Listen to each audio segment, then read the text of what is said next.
Hi friends, मी आहे सुषमा सगने आणि माझ्या चॅनलवरती तुमच्या सगळ्यांचं स्वागत आहे।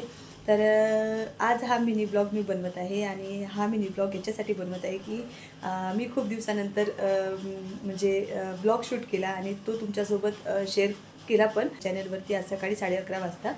तर बऱ्याच लोकांना माहीत नाही 11:30चा टाईम, कारण तर आता हा नवीन टाईम मी ठरवलेला आहे आपल्या चॅनलवरती व्हिडिओज टाकण्याचा।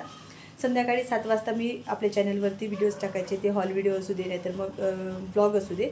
तर आता मी टाईम चेंज करायचं ठरवलं आहे। संध्याकाळी 7च्या जागी नेहमी ब्लॉग म्हणा किंवा हॉल व्हिडिओ दोन्हीही 11:30 वाजता सकाळी येत जाणार। मला हेच या व्हिडिओमधून सांगायचं होतं। आणि आज मी जो ब्लॉग म्हणजे आपल्या चॅनलवरती अपलोड केला आहे ना, तो तुम्ही बघितला नसेल तर नक्की बघा। त्याच्यासाठीच मी हा मिनी ब्लॉग बनवलेला आहे की तुम्हाला माहीत व्हावं की ज्यांनी कमेंट केल्या होती की ताई डेली ब्लॉग बनव, डेली ब्लॉग बनव, आणि मला आशा आहे की तुम्हाला तो नक्कीच आवडेल। मग भेटू आपण पुढच्या ब्लॉगमध्ये। बाय।